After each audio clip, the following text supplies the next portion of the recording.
about where you're from. I am from northeastern Ohio, but I am a student at Knight College in Knight, New York. Right on the top here, it says that you've been to all of these different nations and you've done teaching English in those places? Yes. What's the capacity that you've been doing teaching English? Is it a classroom setting? Is it casual? Tell us about that. It is. Is this what you've done, or is this what your goal is? That's what I've done. You've Yeah. done that, okay, great. Just assisting missionaries and doing that. My capacity in teaching English would be in classroom setting, mainly just assisting those who are teaching English, and also in just school assembly settings as well. Just assisting them? Yes. These are missionaries you're assisting? Yes. Okay. Christian missionaries? Yes.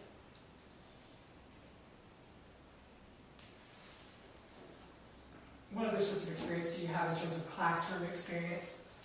Well, I worked at a family camp 2 summers ago for about 3 weeks. I really didn't feel like I was cut out for that experience. It wasn't teaching English, but it was in front of a classroom working with preschoolers. So that only lasted for about 3 weeks. Why did it only last 3 weeks? What happened? I just felt like I wasn't cut out for the job. They didn't feel like that either, which it was mutual, and so I left. Which one was that? That was a camp of the woods. You worked at a camp? Yeah. Okay. That's not on here. But that was only for 3 weeks and it didn't work well. Yeah, no. What makes you think that this will be different? This will be different because it's working with older kids, not just preschoolers. It's also dealing with language, which is a strong point. And I have more experience working overseas in a foreign country than I do just in a family camp, just doing general children's ministry. Okay. Do you know that we are not a Christian teaching organization? Do you know that we're not a Christian organization? I was aware of that. No, let me correct that. I wasn't aware of that. I personally thought it was a Christian organization, Okay. but I don't have a problem with that. Okay. So you would have to leave your faith behind. We have different people from all over the world who are teaching, who are in the classroom. They come from different faiths.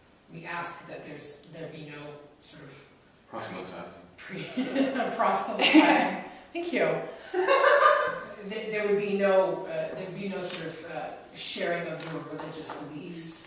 That's fine. As a Christian, my whole life is demonstrating Jesus. I won't be verbally saying, "Do you know Jesus? Would you like to be a Christian?" That, yeah. Okay. Okay.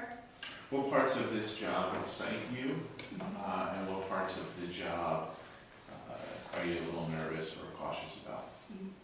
One thing that I'm excited about is being able to communicate with my students and help them learn English. And then what I'm also excited about is learning the language, learning Japanese, so I can communicate with them on a personal level. One thing that I'm nervous about is being in Japan. I've never been to Japan, so I don't know what it's like. But again, I am excited about being in that location. Have you spent much time in Asian cultures? What have you got here? Gabon, Hungary, China. Tell us about China. Yeah, I was there for 12 days. I work in a language school with Christ Reaching Asian Ministries. And I was able to interact with teachers who taught Korean, Russian, and also English. Teachers. Yes. Okay. So again, this was a sort of an ESL type of trip? It wasn't just ESL, it was also working with the different areas that CRAM works with, which was working on a farm, working with children in orphanages. What's CRAM? Christ Reaching Asian Ministries. It's Okay. CRAM. I've never heard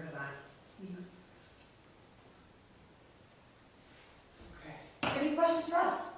Yes, I do. Along with not proselytizing in Japan, what other restrictions would I have government-wise or as an American living in Japan and working there? A quick answer to that one is a difficult thing to do. I think what we have a tendency to do is we create a pamphlet and a booklet that we give to new teachers who come in about some of the basics of the culture wherever it is that you're going.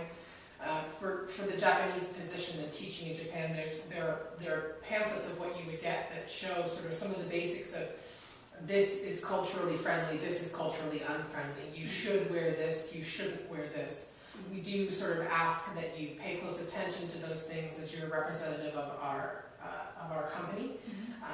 But we try to help to educate you in all of those things that you wouldn't have to just sort of automatically know. But we would provide a lot of that information for you. Okay. Okay. Thank you very much for your time. Thank you. Thanks, Suzanne. Nice to meet you, and I'm excited to hear back from you and to work at LD. Sounds good. Thanks, Suzanne.